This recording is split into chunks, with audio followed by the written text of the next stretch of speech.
DNC 구독자 여러분 반갑습니다. 박원장입니다.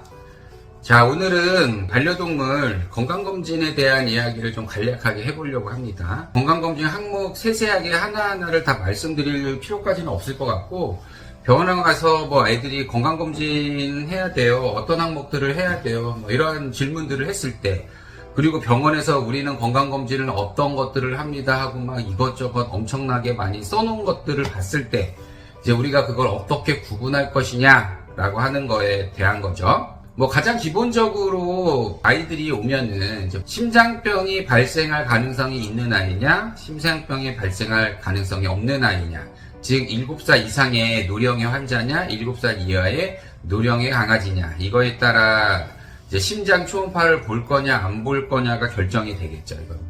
또 7살이 넘어가는 경우는 심장 초음파를 건강검진에서 가능한 보라고 이야기를 하는데, 7살이 넘어가지 않는 아이들은 꼭 볼 필요는 없어요. 건강검진에서 그 나이를 불문하고 반드시 이제 강아지 기준으로 먼저 말씀드립니다. 다음 시간에 고양이 기준으로 말씀을 드릴게요.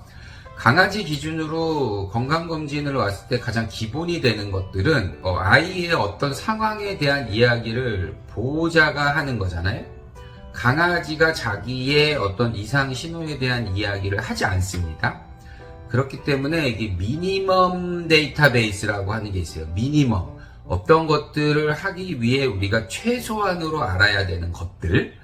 그러한 것들이 혈액검사.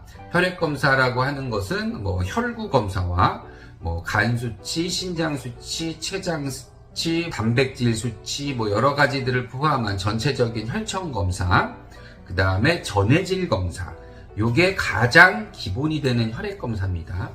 요 가장 기본이 되는 혈액검사에 이제 흉부, 복부, 엑스레이 촬영, 이게 가장 미니멈하게 시작이 되는 미니멈 데이터베이스라고 얘기를 하고요. 임상 증상이 조금이라도 있는 아이들 같은 경우에는 여기에 이제 보통 복부 초음파 검사까지가 미니멈 데이터베이스에 포함이 됩니다. 중요한 건 이제 신체 검사를 하죠. 이것도 이제 건강 검진에 포함이 되는 거예요. 뭐 혈압 재는 거, 여기까지가 가장 이제 기본이 되는 검사라고 생각을 하시면 될 것 같고요. 경우에 따라서 이제 물론 이제 보호자분들이 아이가 오줌을 싸는 색깔이라던가 양이라던가 이런 거에 대한 평가가 되면 좋은데, 그런 게 되지 않는 경우에는 오줌 검사까지가 미니멈한 검사에 포함이 된다, 이렇게 생각을 하시면 좋을 것 같습니다.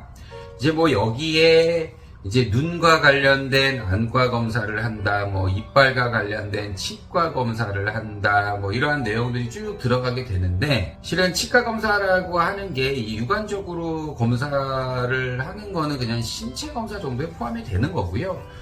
정확하게 이빨 관련된 검사를 하려면 그거는 다 이제 마취를 하고 이빨 엑스레이를 찍고 해야 되는 거기 때문에, 그거를 뭐 이빨 검사를 하는 거를 뭐 굳이 뭐 대단한 건강검진의 패키지 항목이라고 넣는 거는 조금 좀 웃긴 것 같고요.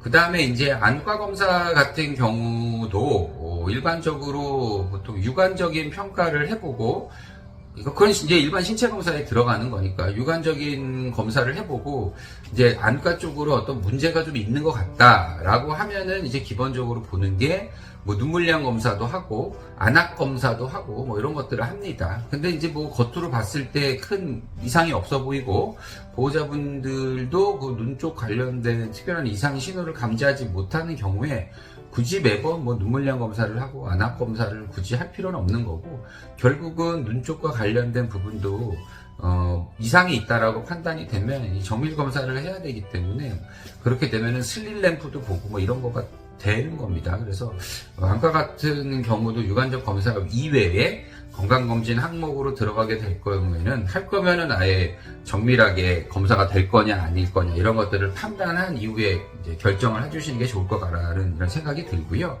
그 다음에 이제 여기서 이제 이거는 모든 경우에 해당이 되는 건 아니지만, 아이가 신체 검사나 여러 가지 정황상 갑상선에 문제가 있어 보인다라고 하면 이제 갑상선 검사가 추가가 되는 거고요.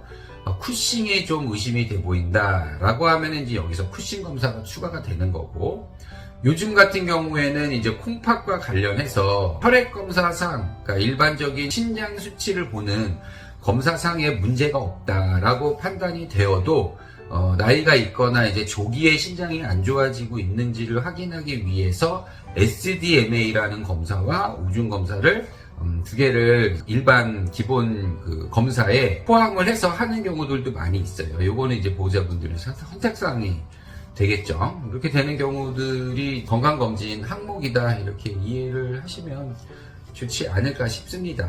다시 한번 정리를 하자면 기본적인 혈액검사, 혈구검사, 혈청 종합 전해질 검사, 흉부 복부의 엑스레이, 그 다음에 복부 초음파가 가장 미니멈한 데이터베이스를 확보하는 방법이고, 청진상에 심장에 이상이 있다거나 아니면 나이가 들어서 심장병이 있을 확률이 있는 아이들 같은 경우에는 심장 초음파까지 추가가 되는 거고, 여기에 신체 검사하면서 혈압 재고 할 수 있으면 오줌 검사, 이 정도가 이제 가장 루틴하게 행해지게 되는 검사가 되는 거고요.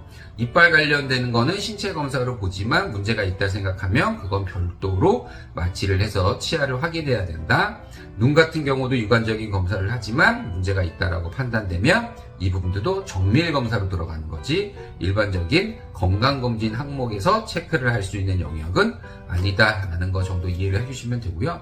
뭐 신체 검사에 뭐 이제 무릎도 보고 슬개골이 빠지는지 뭐 고관절에 문제가 없는지 이런 부분들은 다 신체 검사에서 다 해당이 된다 이렇게 이해를 하시면 될 것 같고, 여기에 이제 일반적인 이제 건강검진 미니멈 데이터베이스의 자료에서 뭔가 문제가 있다라고 이제 판단이 되면은 호르몬 검사 같은 것들은 따로 별도로 추가가 되는 거고요. 염증 수치와 관련된 뭐 CRP 검사라던가 SDMA 검사라던가 뭐 BNP 검사라던가 갑상선 검사라던가 이러한 부분들도 전부 일반적인 기본 검사에서 이상이 있다라고 판단이 되면 추가적으로 시행이 되는 검사다라고 이해를 하시면 좋을 것 같습니다. 안녕.